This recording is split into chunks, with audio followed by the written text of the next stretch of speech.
Hey, everybody. Welcome to another episode of Comics Discourse 114. I'm one of your hosts, Brian Newberry. I'm Brian Clark. And I'm Hassan. And tonight we're back to our monthly spotlight of Justice League International.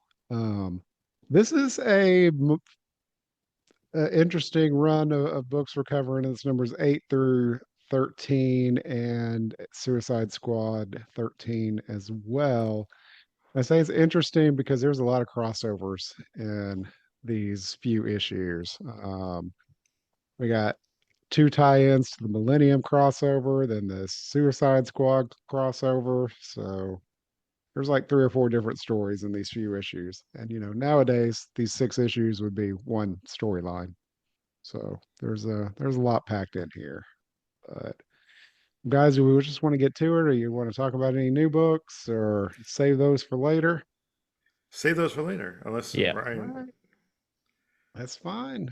I will just tell you that um it I can't stop reading this book. You were already like in the 20s when we Eh, started. So, Yeah.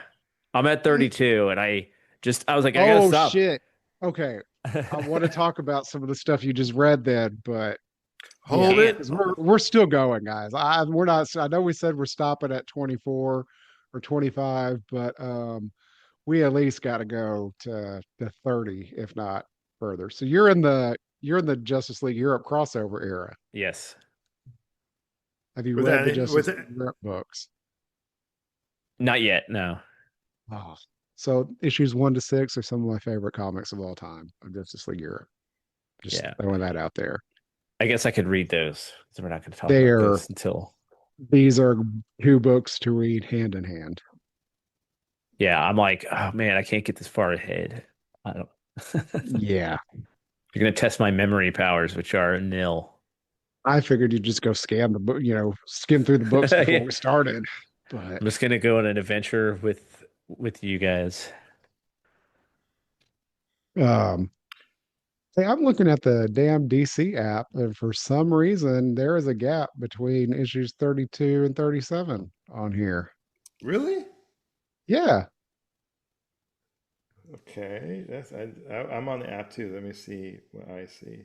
because I pull up the app to when we're talking about the issues, I'm not dragging the omnibus out and flipping through it. And I was just flipping to where Brian said he was at. And I was like, why Yeah, is there a big gap in between Oh here? yeah, because it just does the annual 3 and then goes there.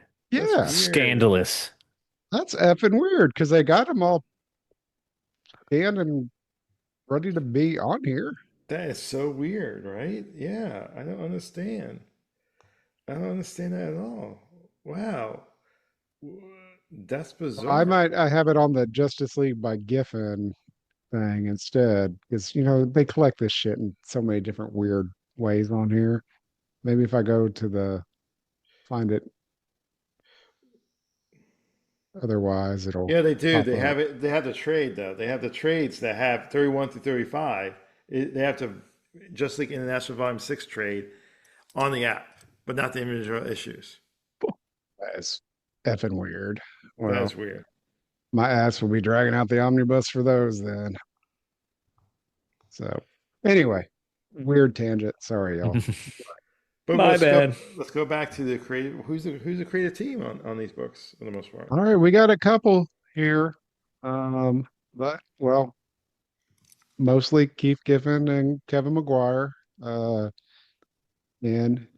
DeMatteis, but most of these in this run are drawn by Maguire, but some of these issues on this one are drawn by Giffen, or at Yes, least some backup parts on and some of this them. I feel like this is a weird era of Giffen. Like he changed his style, and I Yeah. I do like his art, but this is probably weird part of his art. Like in some cases, like he would definitely love too many shadows. Where sometimes there is no face, but there's a shadow. I'm like, dude, do you have a deadline?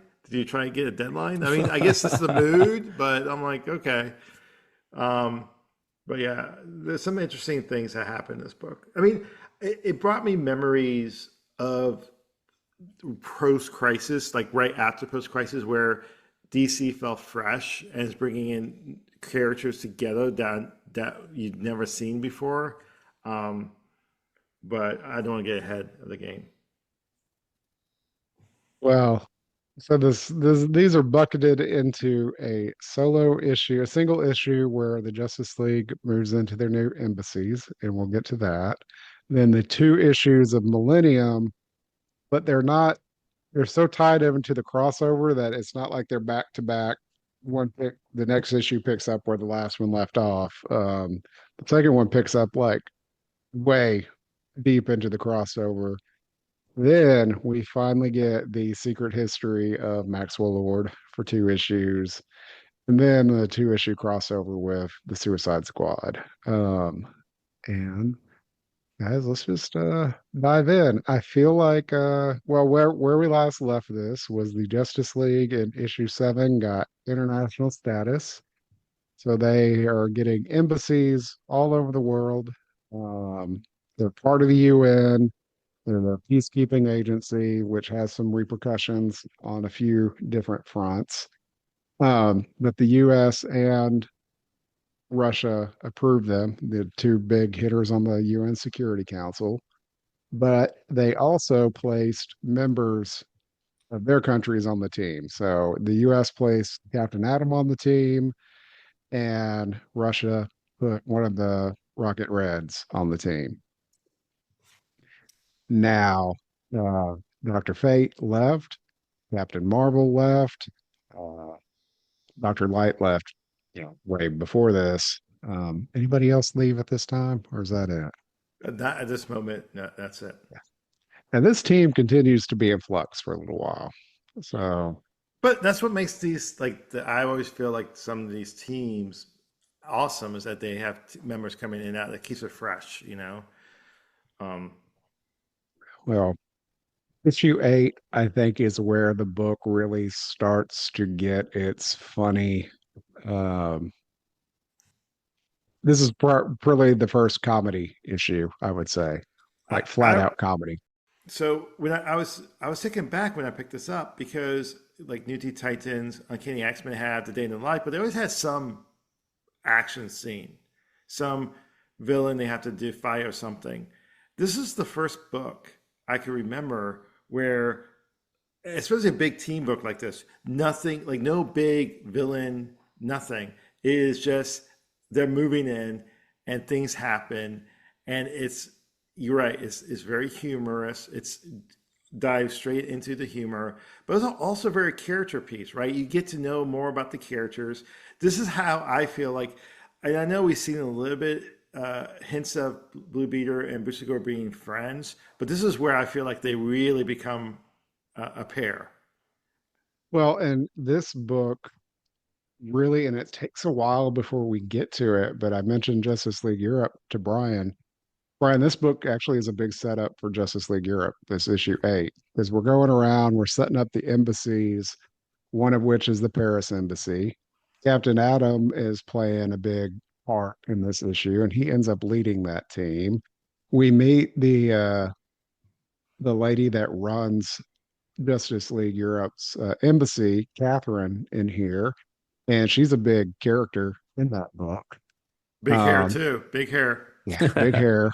Um, and there is a plot line with the Global Guardians and the Dome that is set up here and really pays out in Justice League Europe, which is still another year off at least. So Brian, that first 6 issues of Justice League Europe is all about uh, Global Guardians and all that. Uh, I I will say like everything that Hassan just described is what makes this book sound awesome, but that is very hard to explain to anybody why that would be good. But it feels like a very DC thing to do. Like there's a lot of Justice Society books kind of like that. But this And is this is the set this is the set this is the first one that did it. That's the thing. yeah. And I mean the thing that is cool about comics, or cool is relative here, but that it just is never captured the way I want it to in TV and movies is they're just doing normal people shit in their costumes. Yes. And you're like, as a reader, you're like, this is great. This is fine. This is what I want to see. I want to see them in their costume. Like all the goofy face, like Mr. Miracle, like I feel like I'll never be able to look at him the same way again. Well, I agree, and I think it helps that Kevin Maguire is the artist on this book because the way he draws faces and I'm going to say hair. He draws awesome hair. Like it helps with the humor and the dialogue because you see the expressions, you see the eyes, everything. I mean, just so Well, fun. the premise of this one is the Justice League is moving into their new headquarters, which is a embassy, brownstone in New York. And they're also building and setting up their embassies around the world. So we still only have the Justice League America team. Throughout, they start recruiting for the other parts of the world, but we only really get Justice League Europe.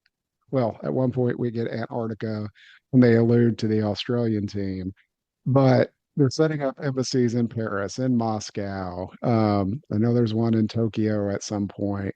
Like this is the team just setting up their headquarters all around the world, and members of the group are going to each one of the embassies. Like Blue Beetle and Booster Gold go to Paris with Black Canary to help set up that embassy. The running gag that continues is Guy Gardner goes to Russia, and they're like, "Why the hell is he here?" But remember, we got Guy, that is the nice, friendly weirdo at this point, and he goes to Russia with Batman. Hmm. And they sniff out all the listening devices that the KGB's placed in there, and it's alluded to that their head of the embassy is actually working for the Kremlin, Of course. and not really on their side. This is also the first time we see a long-running gag of John Jones and his Oreos, because Captain Marvel introduced him to him, and he has a massive crate of them delivered. Um, and for the next like 5 or 6 issues, it's a running gag that the Justice League keeps destroying Star Labs shuttles that they give them. Um, Mr. Miracle lands this one on the roof, thinking, "Hey, superhero teams land their ships on the roof. They park them there." Well, this is an old ass brownstone that ain't got the weight capacity, and it literally falls through the And building. I love in the panel where the ship falls through the roof. You can see in a small background a guy just been sweeping the room. uh, Beetle and Booster are in Paris, just having lunch at a cafe on the sidewalk, and Booster sees a hot woman there and goes and flirts with her, and they're in their civilian uniforms, and he gets shot down big time. He thinks he's a big shot and hot, and he's gonna just pick this woman up. And Beetle can't stop laughing the entire issue.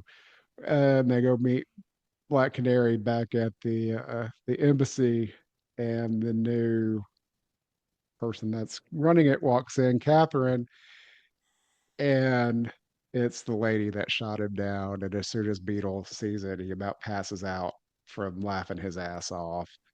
Um, Ultimately, later, her and Captain Adam sort of have a will they, won't they relationship.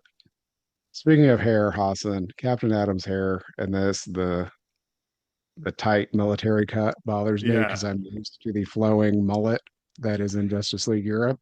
I think his hair changes over time. He does grow his hair longer. But I feel like the Captain Adam he became a better character on the team, probably with Invasion and with just like Europe. At this Yeah. point, I think he's kind of like I don't want to say the lamest, but not the least interesting. And this is He is right when, awkward and he doesn't know how to fit in either. He was placed there by the government. He doesn't know right. these people. And this, Yeah. this, I believe he joined right after his the revamp of his book, and so I think the writers didn't know how to write him yet. Outside Carrie Bates, who wrote the relaunch that he did of Cat Adam. Um, And I always want to say that this Red Rocket is Dimitri, but it's not. If you notice, we never see under the helmet of this Rocket Red in this issue. And we all know what this dude looks like. I will say it's funny that he gets along better than Captain Adam does. Yep. And he should be the most awkward part of all of it. Yeah. I forever as an outsider who had not read this, I was like, I don't understand why that he is on the team and how does that make any sense? It's so weird. And now having read it, I'm like, oh, I get it. Yeah. He's there the same exact reason that Captain Adam is. Well, I mean, really, the book's just set. It's called Moving Day. It's everybody setting up and all the funness that goes along with it. At the end, the art shifts and it's Giffen doing the art, and it's the closing down of the dome in Paris, and it's the Global Guardians headquarters. And Dr. Mist is their leader. They were UN sponsored, and since the Justice League is now the global peacekeeping force, they're shuttered. And he's going through all the files of their members. If I remember right, like this team first appeared in the Super Friends comic. That's correct. I was going to mention that, but you stole my thunder. The characters appeared as Super Friends. They actually didn't appear in it as a team until DC Comics Presents. But to your point, it was the concept of these different heroes from the Word was created in Super Friends. Even that's the Fire's first appearance was in the Super Friends. Others who's called the Green Flame, I believe. Yeah. But yeah. So then no one really, like, they were seen in DC Comics Presents that obviously they were in Crisis on Infinite Earth. Everyone was. You gotta be a lame DC character not to be in Crisis on Infinite Earth, by the way, if you know. But no, they weren't like a big important team. And then this is sort of I like how they used this little known team to become antagonists later on, or at least a conflict later on in the book. Yeah, and and and protagonists as well. they are. And some of the members, each member represents a country, except they don't have anybody from America because, America's got all the superheroes and they were never involved with the team. But you've got Tasmanian Devil from Australia, Jack-o'-lantern, um, Owl Woman, Bushmaster. Like each one of them represents a different country. And Hassan is alluding to fire and ice. They are members as well, but we don't see them yet here. But like I said, Dr. Mist is closing them down. They're they're transferring all their data over to the Justice League, and Jack Lantern is pissed. Um, Dr. Mist, like, there's nothing we can do about it. But some of these folks do end up becoming members of Justice League at some point. Tasmanian Devil is the dude that ends up at the Australia embassy. Mm-hmm. And he's gay, by the way, just a side note. And Fire and Ice end up in a couple issues end up joining the team as well. And at this point, Fire is not the character we think of. She can just breathe flames. She can't turn into a big fire woman like she does later. Um, but Jack-o'-lantern is pissed about this whole thing. He attacks the members of the Guardians that are there and storms out. And this becomes and he's like, this ain't over yet. And it becomes an ongoing plot line in the background for quite a while. It intersects with another plot line we've seen. And again, it ultimately extends out a couple of different ways, but mostly into Justice League Europe. But again, fun issue, a lot going on, but at the same time, it's really low key, low stakes, like y'all said. All right, Brian, I gotta ask. I have read it once. I did this to myself, but have you ever read Millennium? I have not. Don't ever. Yeah, that's Oh, I figured Austin would give me shit for saying that. So do you know how people say, hey, you know what? I'm just going to read the event and I'm going to ignore the crossovers. I would say this is one of the few events where just read read the tie-ins. The tie-ins were actually really good. They did some interesting stuff. in the other books, like Superman had an interesting storyline with Manhunters. I thought some of this stuff was really good, at least the first part. There was a really cool kind of Adam Firestorm crossover with as well, but the main series was not good. There's a reason why it has not been reprinted. You No, it can't, has been. There's a trade. but okay, maybe it has been. Sorry, maybe they had some rights thing. It's not on the app. There is a reason Hassan hasn't let it stay in his brain that it's been reprinted. And for this episode, I decided to read New Guardians #1, Oh, why? Why? and it's actually worse than I remembered. And it's like the first they fight this like vampire type creature in the first issue. I don't know, Brian. Do you remember? Do you ever read New Guardians? Oh, it's horror. Yeah, it looks. They did great presentation on it, but it looks it's notoriously It, bad. That's it, the one it that's got the supervillain that gets his powers from snorting cocaine. that's number issue 2. That's Snowblind, Snowflame. Snowflame, Yes, yes, it is. It's Snowflame from Snowflake. Peacemaker, from Peacemaker. Yeah. From Kyle But Starks' Peacemaker. yes, plug. Go back to our episodes and Friend let's of the just show, talk. Kyle Starks. Friend of the show, Kyle Starks.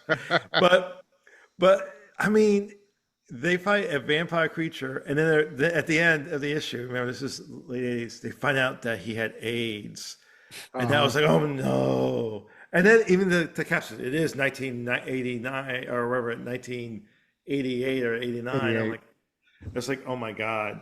And all the characters, like there's diverse set of characters, but it's the most stereotypical version of characters. Oh Like, yeah, Extrano is over the top, beyond gay as gay can be. So Hassan, so they did put out a trade. I had to look it up just to make sure. Um, and it came out in 2008. And I think that's when I read it, as I just bought the trade, and I was like, this is some I shit. mean, I read it when it was coming out, and I was like, oh. What's interesting is it came out, and it was written by Steve Englehart, drawn by Joe Staten, who are the creative team of Green Lantern Corps. And a few issues later, Green Lantern Corps was canceled. I was like, ooh, did that kill Green Lantern Corps? I mean, Steve Englehart started New Guardians, and he left really quickly, and it was finished by a different creative team, but not good, not good. Why did you say there was rights issues? No, I was just kidding. I was kidding. Oh, okay. All right. Like, oh, we Well, got this. We got to publish something called Millennium because we might lose the rights. I'm just kidding. to Sometimes tell for people, y'all yeah. a brief rundown of what the hell is happening is the Guardians of the Universe, the little blue men from Green Lantern, have decided they're done with this dimension. They're leaving it behind. And before they go, they're going to elevate, is it like 12 10. people to to be the new Guardians. So like one of the Guardians and a Zamoran stay behind, the female Which, versions of the which, which, Guardians. which again is a weird, like, for people to imagine, the Guardians are these short blue people, and then the female version is these tall Amazon-looking women. That is such a bad comic book trope. Well, they're all leaving the galaxy or the dimension behind, but two of them are staying to kind of, and I don't understand how these people are going to be transcendent beings to replace the Guardians when they just are generic, weird superheroes that are kind of racist and stereotypes in every way, shape, and form. Aren't the But Guardians just kind of weird generic aliens themselves? yeah, but they got like cool powers and shit, They and they, they they're were they smart. were These they're are super just smart. Yeah. yeah, Mm. and so they're staying to train these people up. But in the meantime, if you know your Green Lantern history, the Green Lanterns are not the first peacekeeping force that the Guardians of the Universe created. The first ones were the Manhunters, the robots that had the same. They harnessed the green energy, but um, they were robots, and they kind of turned on the Guardians, and the Guardians thought they were eliminated, but they had been in hiding for millennia at this point, and now they're coming back. And Hassan mentioned the tie-ins. Each DC book had a tie-in where some, even the Legion of Superheroes, and this is so stupid at this point because every crossover that DC had somehow tie into the Legion 1,000 years later. But each of these books, somebody in the cast was a undercover manhunter.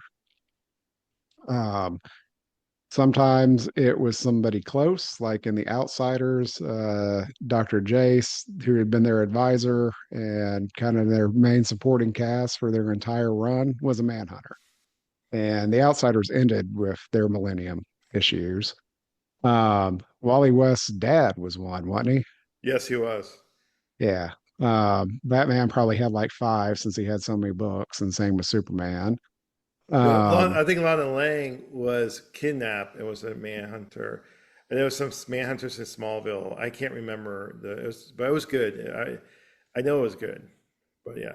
this Justice League had two, one of which is Max Lord's secretary, who we'd never seen before. And I mentioned we never saw the Rocket Red's face, and that's because he is one of the Manhunters. So when I said I'm used to it being Dimitri, it's because Dimitri is the one that replaces him. Um, but again, almost every single DC book had an undercover manhunter in it who would come out and reveal themselves, and we're supposed to be shocked that they'd been a manhunter all this time. Um, Kind of like Marvel's Secret Invasion, where somebody was an undercover scroll for like 2 decades. It was similar.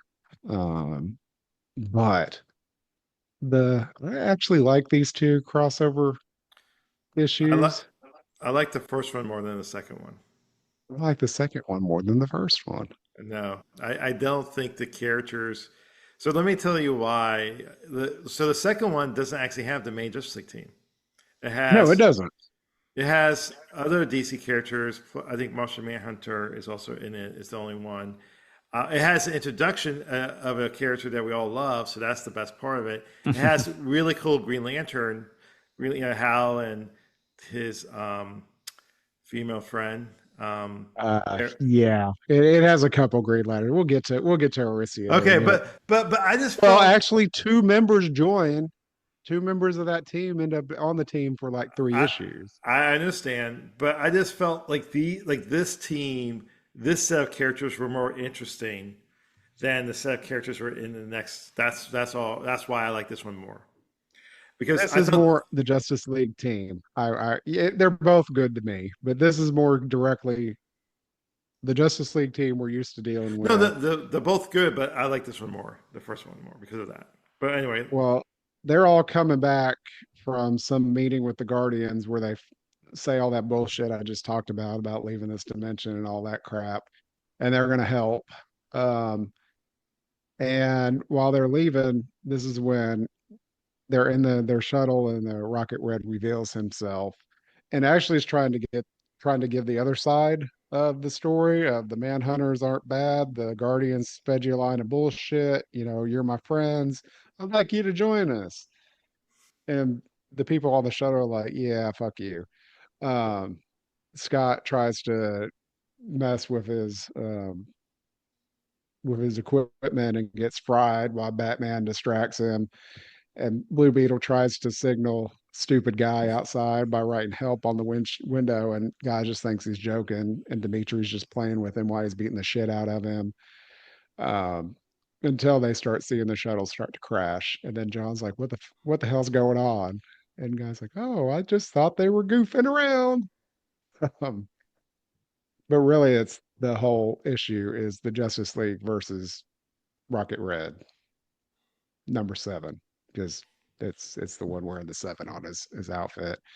Um, they can't stop him. He takes control of the shuttle because the Rocket Reds can control technology, and he tries to crash it into one of the Bialyan oil fields. So again, Bialya is making an appearance, and the Russian Rocket Reds got a distress signal from him, and they're kind of part of the Justice League now overall, sort of.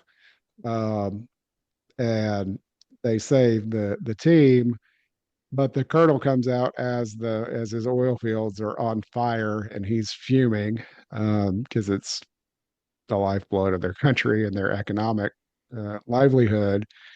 But the manhunter did not die. All his equipment got burned off, but he's still alive under there and is about to blow somebody up. But Booster put one of his force fields on him, and it ended up killing the manhunter. Um, but then we do get clips of Max Lord's supercomputer showing all these superheroes around the world getting their manhunter reveals. And I think this is the only time is ever in a Justice League book.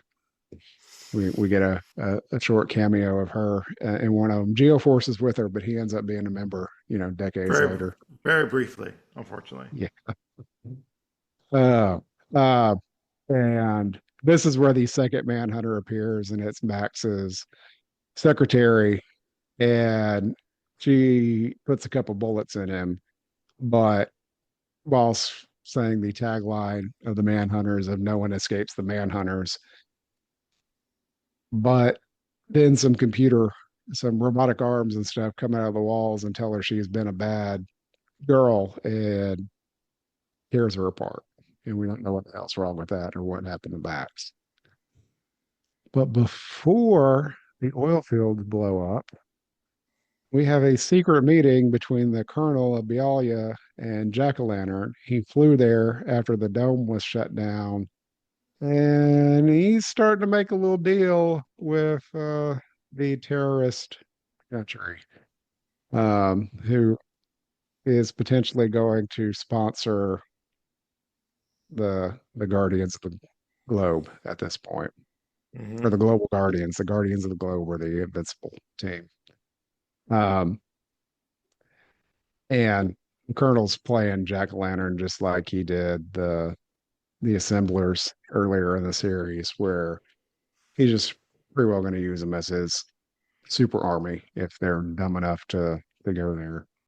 I still like, not still, again, what I want to bring up is how they bring all these characters together, and with the action sequences, the conflict, you feel like every character has their more of a design in this book, not in an action sense, but more of a dialogue, or just, oh yeah, I understand what the character means, what their, what their personality is, just the way they wrote the dialogue. So now I am so good. Right. We go to Millennium Week 5 now, for Justice League International 10. I love this cover. Like this cover is one that just sticks in my head. Like I've loved it since I was a kid. It is a very cool cover, but like as Hassan mentioned, like I was always confused by this cover. Yeah, because it's not the Justice League team. Yeah, you're like, So what? Where's it's Batman? almost a classic Justice League team, but then you got a few other like, why the fuck are they on here? Um, we've got this rainbow colored planet in the background that looks like the size of Jupiter, with multiple Justice League members flying in space towards it. Front and center is Superman, who is not a member of the team. Then Hawkman, Hal Jordan, Green Lantern, Dr. Fate, Hawkwoman in the background. The only current member is John Jones. And then Katma Tui and Aricia from the Green Lantern Corps. Um, and you're like, well, this ain't the Justice League. And again, Martian Manhunter's the only member, and he's kind of in the background, small. But a lot has progressed between issues in the crossover, and now we've got this makeshift Justice League team in deep space about to invade this planet, which they think is the home of the Manhunters. You've got we also have in the issue Firestorm and Captain Atom, but they're Captain Adam's just freaked out by Firestorm. He's like, something's going on with this kid, and he flies away within like the first 2 pages, and Captain Adam goes after him, and we don't see them till the very end of the issue. Which, by the way, I do like the combination of Captain Atom and Firestorm. I was reading both Powers are books, by the very way. complementary. Well, they're both nuclear men. So I don't know if you guys knew this. I actually read like probably 3 years of Cat Adam when it was coming out of the stand. It's all about government conspiracy and great Patrick Broderick art in it. Carrie Bates was a writer. It was really well done. I felt the conspiracy went a little too. Some of the mysteries, the subplots went a little too long.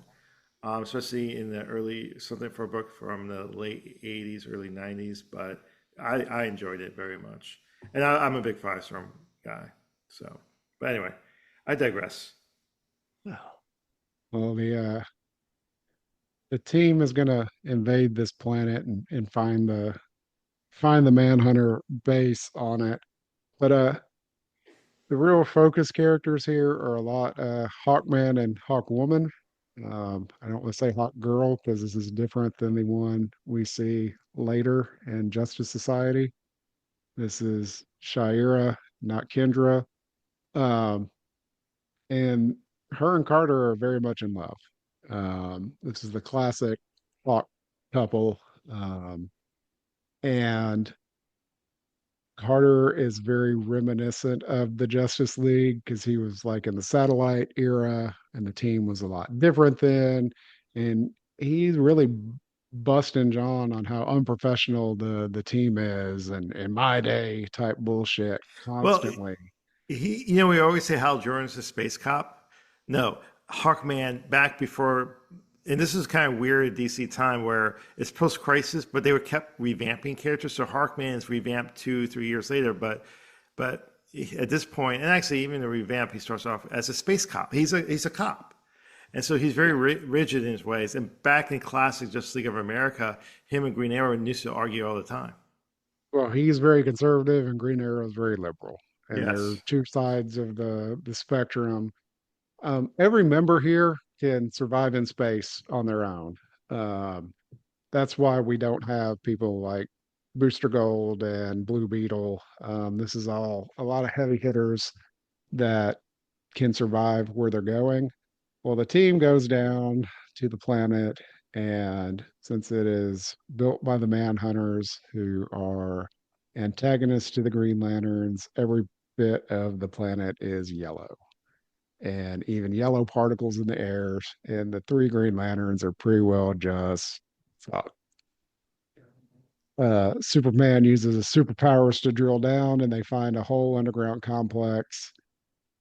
And while they're there, they run into one of the greatest DC characters outside of Lobo. Brad knows who I'm talking about. We uh we have somebody crawl up from a underground tube, and it is another Green Lantern named Nort, and he's looking for the John, and he cannot find it. And Hal Jordan's like, "Get the fuck out of here now! Don't talk to him."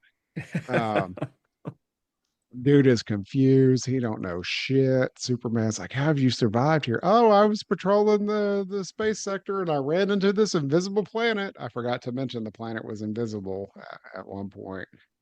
I And love I've how been looking he for the John for 3 months and he shakes off like a dog. because he's a Yeah. giant dog, I dude. know, but like there is a part where he is talking to Superman and there's like a profile view of him and he just looks like a dude in a furry suit. He Yeah. does. He does. He does. And like how Superman Superman, is so concerned about Nort. Like I know. he thinks he's a big hero and stuff, and Hal's in the And back just telling John and Dr. Fate, "We gotta get the fuck out of here. Don't talk to him." we gotta lose. The exact words is, "We gotta lose this yo-yo immediately." And Superman's like, "Do you really think it's fair calling him a yo-yo?" And Hal goes, "Believe me, Superman, I'm being kind." And he doesn't they ask him how he's kept out apart from the manhunters all this time. He's like, "What's a manhunter?" Oh, And they leave, and Martian Manhunter says, "You stay and protect the John, protect the uh, Josh. and He's wherever like, you "I do, told you I don't let, couldn't do and wherever you do, don't let the Manhunters in." I felt like that's like a line from Star Wars. Remember when the Oh, original Star yeah. Wars? Yes. Well, the team continues to patrol the underground complex, trying to find the manhunters, and boy, do they find them! There is a thousands of them um, in the complex, and I love this page where Superman busts through the wall at him, and you got the Green Lanterns firing power beams, the Hawks on the attack, Dr. Fate about to cast a spell, and John back there looking badass. Um, but that small team tears apart all of the Manhunters, and they think they got them all, but they go into a secret chamber, and there's a giant Manhunter. I'm just going to call it the Master Mold Manhunter, making some new baby Manhunters, and Superman's like, I can't destroy these. It's making babies, and Dr. Fate's like, those aren't babies, they're robots, just like all the ones you killed out there. Destroy them, and Clark Mean I could does. just burn them? Yeah, just like in one panel, his moral conundrum goes away, and he burns them all.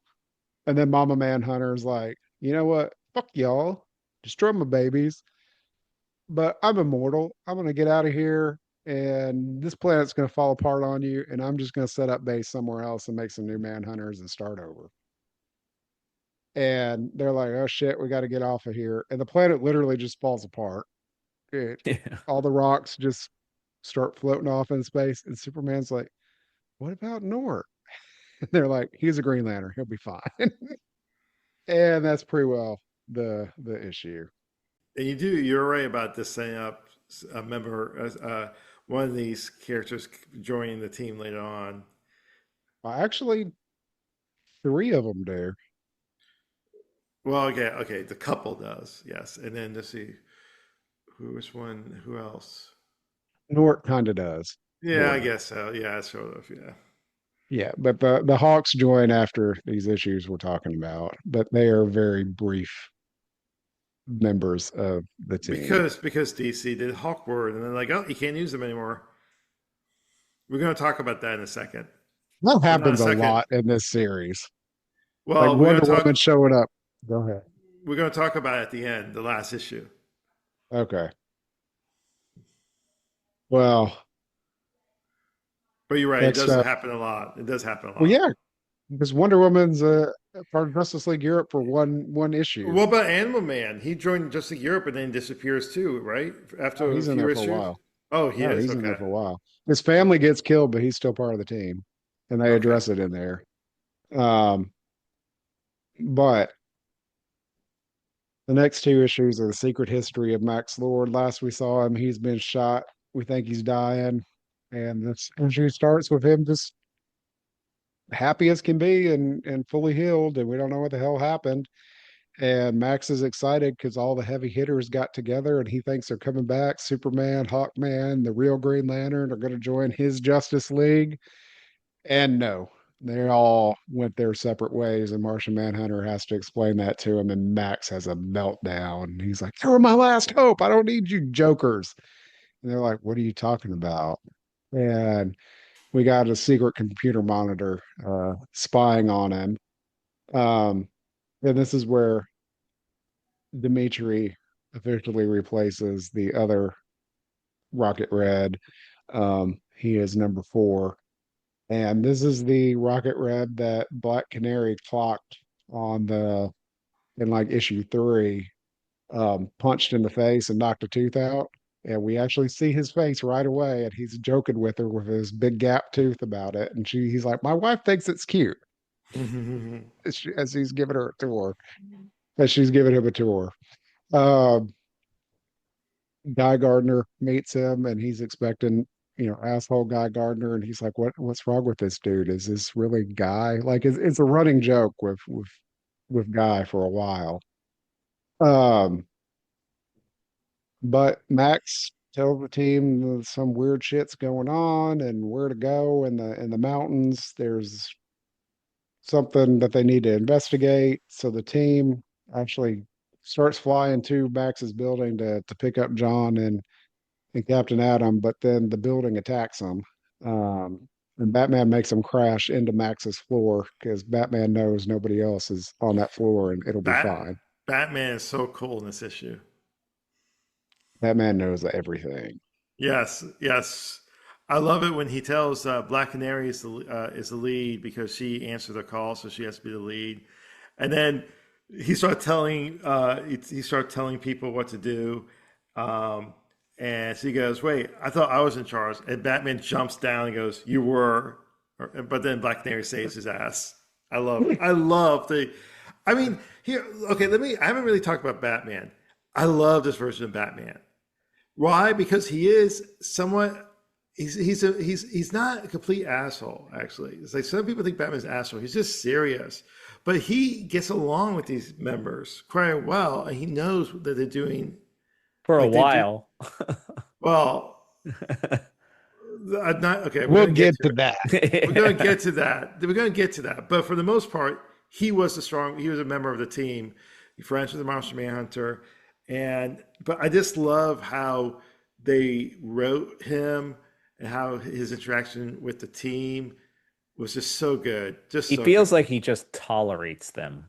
Yes, yes, Like, and is like, I have all these children, but and any time, like, I love Batman, and yeah, when this Batman messes up and screws up, you're like, God, he kind of deserved that, dude. Like, he is laying down with his ass up in the air.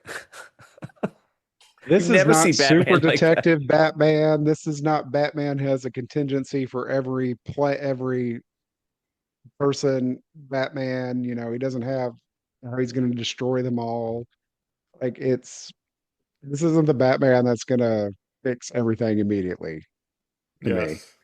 No, but I think that's the right Batman. I mean, people over in like think Batman is either asshole or perfect. He's not perfect. He's the best, but he's not perfect. But anyway, So the building's attacking them, and they're trying to get to Captain Adam, Martian Manhunter, and Max. No one knows why the thing is able to even attack them. But as Hassan points out, Black Canary saves her ass. She gets Guy to short out all the power in the building, and they uh they then save the day. And Max tells them what's going on, and this is where he sends them out to a mountain. And it sounds like the Construct, an old Justice League villain, is the one behind it all, but this isn't quite adding up. Um, this when they're flying out to the mountain, the giant robot construct breaks through and starts attacking their jet. The team goes and beats the shit out of it, but it doesn't seem to take them too long. And the ones that have fought it before are just like, this is kind of too easy. mm, Um, but in the background, we've got that computer screens again, and it's talking, and we see replicas of all the world leaders' heads that mhm. it's making. And then we see a floating chair appear in there, and it has called somebody to help him. The computer has, and it is Metron, of the New Gods. And at that point, the construct busts through the mountain where Metron is, and the computer and the Justice League gets in there. And the final page is who dares threaten Metron? And Blue Beetle's like, we do, I guess. So I love this because this is before like everybody knew each other in the DC universe. So they didn't like they most people didn't know Metron, right? Yeah. Which is what we get at the beginning of the next issue of Metron is like, who are you? I'm very angry. My fancy computer system here is telling me you're gonna destroy it, you're after it. And is about to start destroying the team. And Scott, who is also a new god, jumps in and is like, no, Metron, listen to me. You know who I am. I'm the son of High Father. Stop. And Captain Adam's like, fuck this dude. I'm gonna shoot him too. And Scott belts Captain Adam, and Metron shakes off the energy bolt anyway. And Metron listens to Scott. And And then we find out that the computer set it all up, set right. both of them on each other. But the one thing the computer didn't realize it was that Mr. Miracle was from New Genesis and New God, Yep. because he keeps it he keeps that under wraps at least at this point, and that was miscalculation. and suddenly the computers are all worried. Yeah, and once he sees his plan going awry, it's like, oh, got to get out of here. Speedy exit, and it dials itself into Max's computers, which have been destroyed at this point, except for one little terminal in his office, and it's begging Max to upload him into some global networks that the Justice League now have access to.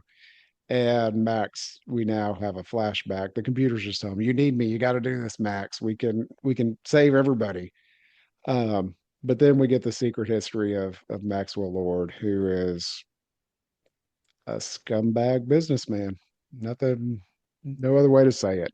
He's cutthroat. He did everything he could to climb to the top. He almost committed murder of the former CEO of his company, except the dude died before Max could do it in a climbing accident. And that's how Max found this computer. He was with the dude on a climb.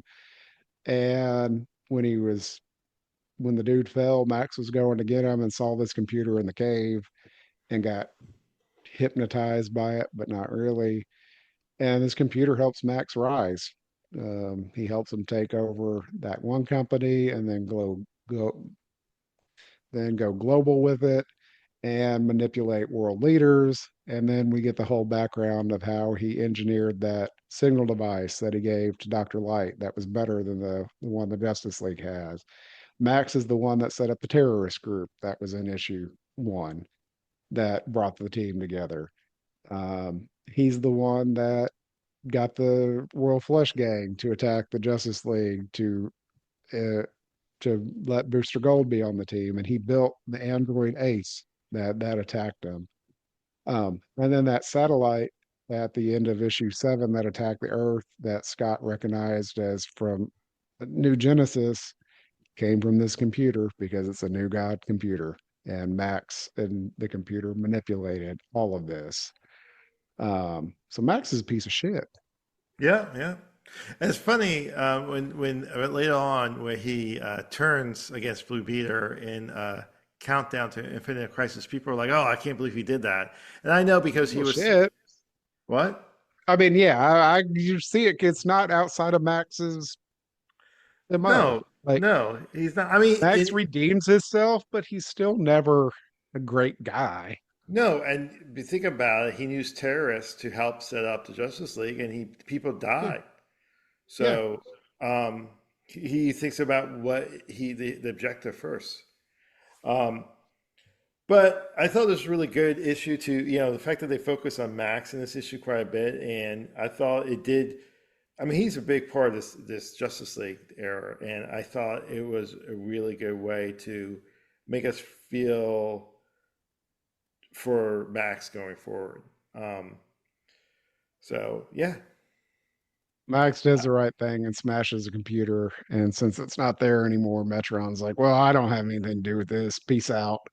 Um, the team gets there though, and all the computer fixed Max wounds somehow, and as soon as it's destroyed, all the wounds start popping, and it appears Max is about to die or does die. But the Justice League gets to him in time, and he ends up in the hospital. But in his hand is tucked a Justice League signal device that Batman put there. I So think they it kind was of forgive him. I thought it was Martian Manhunter because I thought he went through his Oh, own. it was Martian Manhunter. Sorry. My Yeah, bad. yeah. But let's talk about Um, the interlude before we get to the next I issue. know. Go for it. Well, there's an interlude again about the at the Dome with the Golden Guardians, and it's payday, and it was just they. It's kind of funny. Who's the guy with the like kind of like the marine looking guy? I forgot. Tuatara. Thank you. Remember the previous issue? He also complained about lack of free parking. Can't get his parking ticket validated now that they're not sponsored by UN. And this last paycheck, and it's not the full amount, but we are introduced for the first time in this series, Fire and Ice. And I definitely think this is where they start building up how great Fire and Ice is. I mean, think about it. They're two random DC characters, and the interaction between Fire and Ice in this 2-3 pages really sold the deal on for me, where they appear later on. they're best friends and fiscally irresponsible to say the least. Yes. Um, Fire is a bad influence on ice, but still ice allows it. Ice is like, or fire is like, well, let's kind of just go bust this check and figure out what to do after that. We'll start from nothing. Um, And she can't buy a CD player with it. yeah.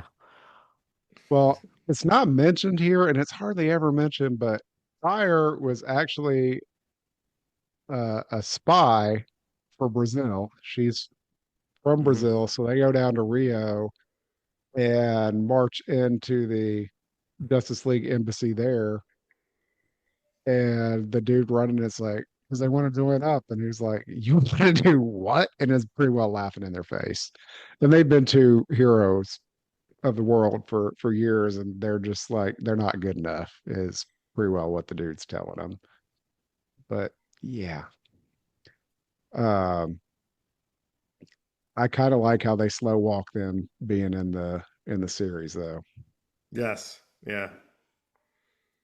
Because they seem just when you think of it, they've seemed such a staple of this era, but they don't really join until what issue 16? Well, kind of in 14, but Yeah. yeah, Yeah, they're a super it's fun addition. yeah, I mean, that's what makes this team so great. It's like you never expected these characters to be together and be fun. And we go back to the first issue. The I mean, Martian Manhunter was there, and like Mr. Miracle, Blue Beater, but Booster wasn't there. Fire and Ice wasn't there. Guy turned out to be a great character in this series, and he yeah. wasn't like he wasn't that. He was definitely more of an ass in the Green Lantern Corps than this one. He's an ass, but it's a funny asshole. So okay, All right. Well, the last storyline we got here is a crossover with the Suicide Squad, and that book started at the same time as this Justice League incarnation and spun out of the Legends miniseries, just like this Justice League did. That one was written by Ostrander. Um, so the crossover issues are done by the regular creative team. So Giffen's doing this one, and then Ostrander's doing the Suicide Squad issue. But there are some repercussions for the Justice League International team in this. Pretty much. Oh, and Giffen's doing the art on this too, by the way. But the Justice League or Batman finds out one of his allies, Nemesis, is been captured and is in a Russian prison, and he's gonna go get him out. by the way, And Nemesis was a backup in Brave and the Bold for several years, and they team up obviously in the Brave and the Bold a couple of times. So that's how they knew each other. and Nemesis is also a member of the Suicide Squad, is he not? Yes, In this yes, era? Yeah. he was captured during a mission. But yes, and his thing is kind of like I want to say, was he?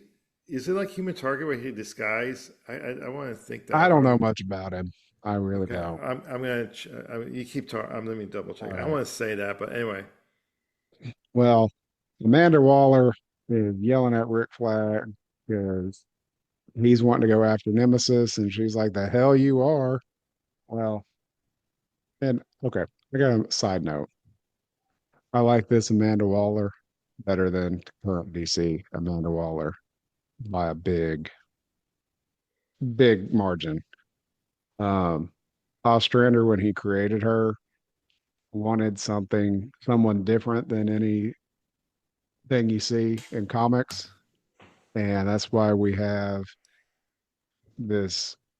Her nickname's the Wall. She is a big woman. Now they've made her more petite to match Davis in the movies. And I'm used to this large, imposing black woman who doesn't take shit from anybody and literally backs Batman up against a wall. Like she doesn't take it from anybody, and she doesn't have powers. And yeah, she's manipulative and a ass, but She's like if yeah, Kingpin worked for the government. yeah.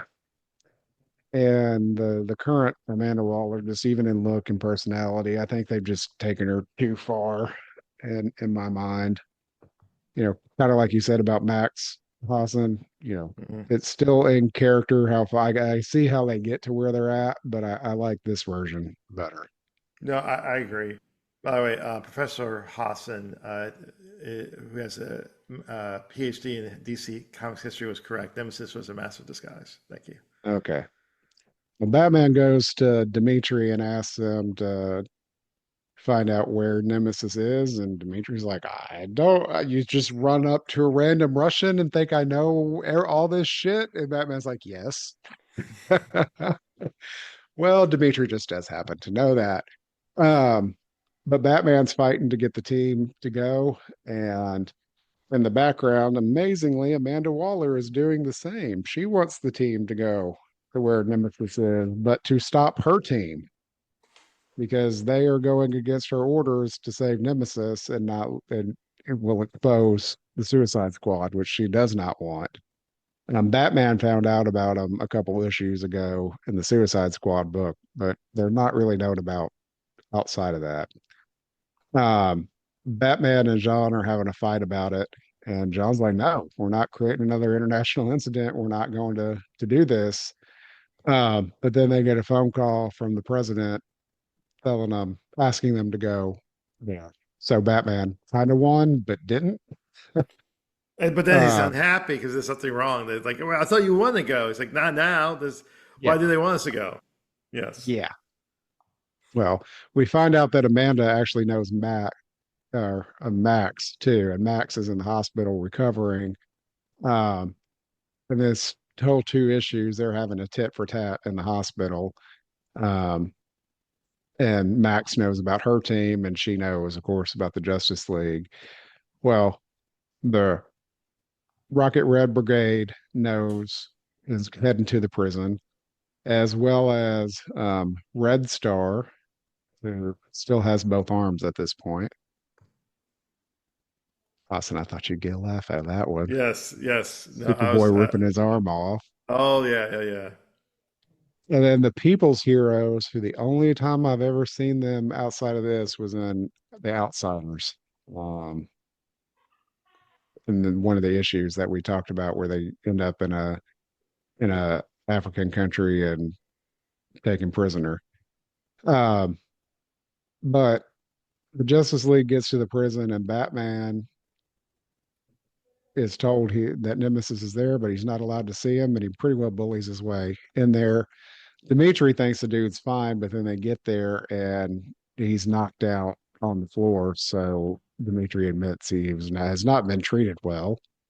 And Batman's gonna go in there and take him, and John's like, "Nope, you remember what this team stands for? We're not doing this."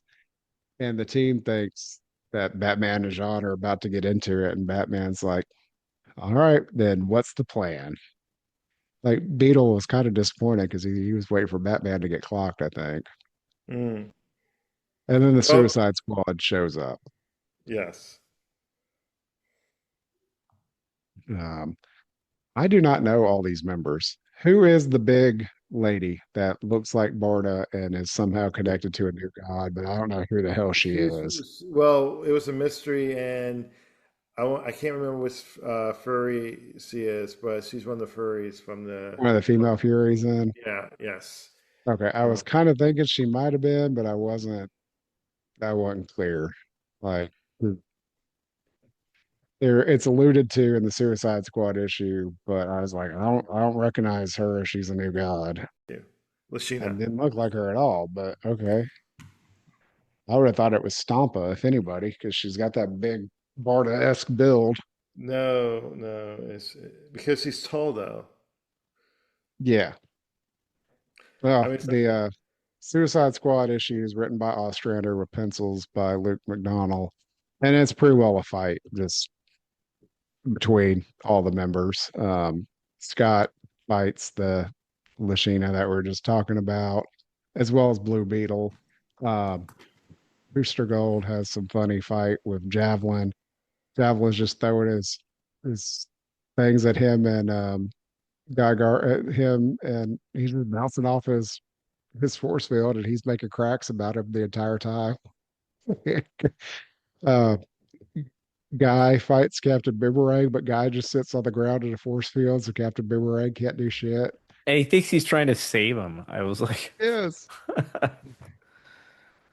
I guess Nightshade and Captain Atom were having a thing at this point, so they kind of pretend they're fighting and go off and sort of make out and have a talk. tickle Yeah, fight.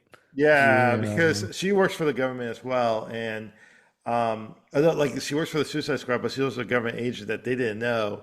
Like she's a double agent within the U.S. government, and part of Captain Atom's cover that he's a hero and he fought crime with her as a partner. Okay. Well, Captain Atom ends up dating another member of the Suicide Squad, Plastique, doesn't he? Who she comes in later. Yes, that's from Firestorm book, but yes. Um, Mr. Miracle fights Deadshot, Bronze Tiger, and Black Canary have it out. Um, Batman and Rick Flag have a fight, and of course, Batman kicks his ass. So really, it's just a standard superhero fight, although I wouldn't really call Suicide Squad superheroes. Um, while all like the Rocket Reds and the People's Hero and Red Star are converging on this prison. So they got to wrap up what they're doing before all these folks arrive. Eventually, a truce is called. But side note, uh, there's a Justice League Detroit moment here. Hassan, you want to talk about that since it's one of your favorite teams?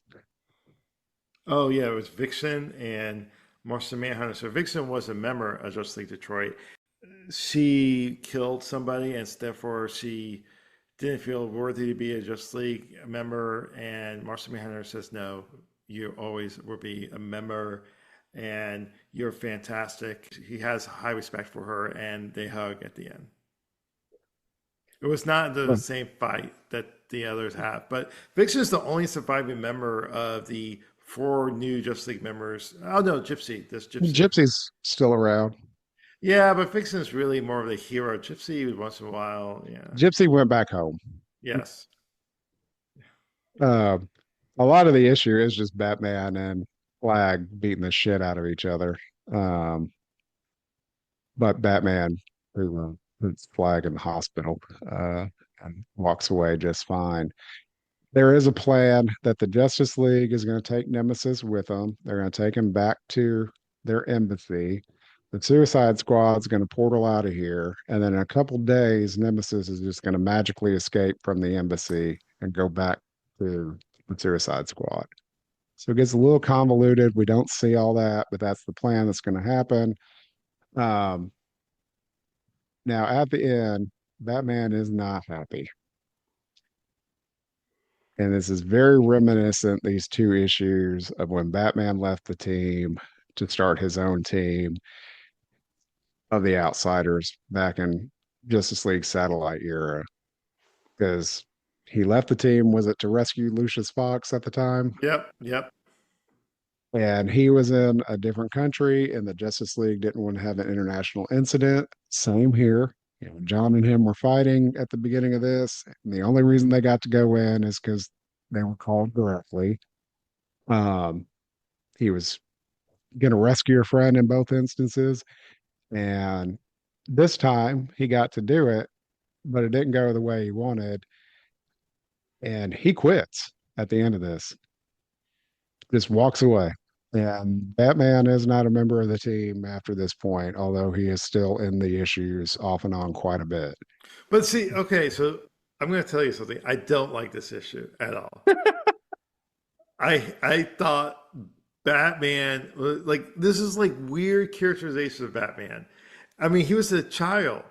He stumps off, but then to your point, he shows up in the Justice League issues like 2, 3 months later. Not even Oh, like a year later. I didn't And quit. and it didn't feel like he was gone. Like, did they? Like, was this a crossover because we have this pre emails and computers? Did they not talk with each other, or I was DC editorial or Batman editorial like, hey, you can't use Batman, and then somehow they got Batman back. I don't know. It just seems like a weird ending, especially since I mean, Brian, like 2, 3 issues later, he's on an excitement with Fire and Beater and Booster, Yeah. right? I mean, literally 2 issues later or 3 issues later.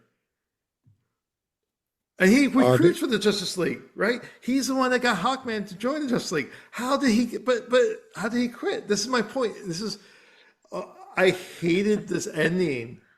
When I read it back then, I still hate it. It makes no sense to me. well, I'm flipping through the covers. Yeah, 2 issues from now is his name is Wayne, Bruce Wayne. Exactly. I mean, that's my point. Did they not talk to each other, or and he wasn't in the Justice League for 2 issues, and then he came back?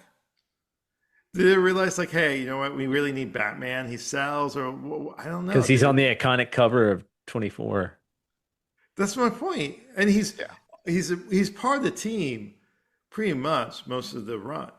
I hope uh Kyle Starks is going to write the issues in between that and Bruce coming back. Like the missing story that Hassan needs. Well, there are some random missing plot threads in a lot of this. He doesn't quit at the end of these issues, but I don't think we see Black Canary again, and I can't remember if we ever get an explanation We for do, why we she do. leaves. No, we do. She calls them, and it's you know, she was It's going, like an yeah. off panel. It's on panel, but she doesn't show up. She's on the call, Yeah. so we are mentioned. And is that Um, because the longbow hunters? yeah, yeah. Remember, she lost her powers because she Yeah. was. Don't want to get into it, but yeah. You know what? I just looked at it. Like, okay, I know what happens. Batman. They do talk about Batman creating the Justice League, but he comes Well, they back. have to. Well, they have to mention it because the next issue is, I mean, if you weren't reading the Suicide Squad, you wouldn't know that he Okay, quit. do you know So who goes at the end of the next storyline to talk to Batman and come back? Guy, of all people. it's been so long since I've read it. Then these next issue, the next set we're reading are a little out there to say the least. I they are some of my favorite though, especially the issues. Uh, 18 and 19. well, I was going to say 16 through 19 are really good. Brian's gonna have to go back and refresh himself on all these I since he's am. not like now, Brian, when you get through issue 32 though, you're gonna have to figure out what my son said the Ultra has the trades, so you'll have to flip through Yeah, there to get I the see that, but yeah, I'll have to remember. Should be soon. But what's issue because 30? But it doesn't have to issue 36. It's through 35. 36 is a special issue. I gotta look it up. Yeah, it's kooky. It's those oh, issues. that's what those are great issues. Yeah. I why don't you remember. like this, So DC? yeah, it's so weird that those are not here because every other issue of this entire run is on there. Anyway, we're beating a dead horse on that one. Oh yeah, that's got your boy on the cover. 36. Which one is that? I can't remember. It's Nort in a Yeah, hand. it is odd. Anyway, all right. Well, you guys got anything to add to all that besides this, they're fun fucking comics? They are very fun. A lot That's happens in these issues, which is fantastic. I just think comics should do more 1, 2 parters, not do these long like 5, 6 part storylines. Yeah, I'd be down with that. All right, folks. Well, um, Austin, what are we reading next time? It's just run right out of my head. We're going into the future. The not Oh that yeah, far future now. yeah. Shit. 75 years from now. I remember when it was 100, damn it. Yeah. We're gonna do some of the old school 2099 books, folks.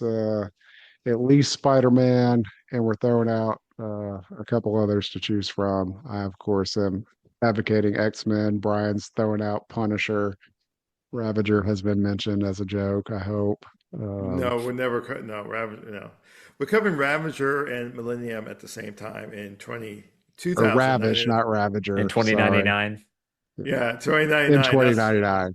yes. When it's ironic that he has become the world's most popular hero, and his MCU debut in 2098 was to a huge success.